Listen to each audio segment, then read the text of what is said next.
负重荷兰木鞋，舞台上正进行一场激烈 PK 赛。林文清大喊着加油，大人小孩玩得不亦乐乎。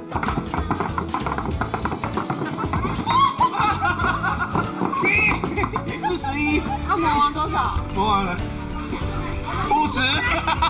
原本从事电子业务的林文清，因缘际会读了《梵谷传》，美丽的荷兰印象从此印在脑海，挥之不去，跟荷兰木鞋的缘分就此展开。三义本身就雕刻嘛，所以应该是有机会可以做。然后有这个想法之后，就马上买机票去。心动不如马上行动，林文清从最基础的木工开始学起。一刀一凿，不怕辛苦，就是要把美丽木鞋带回台湾。去学就学这个挖孔挖这中间的部分。荷兰木鞋 Made in Taiwan， 林文清骄傲地说：“3亿木雕，连外国人都说赞。”自行研发的马赛克拼贴木鞋，细致精巧，制作过程让他着迷。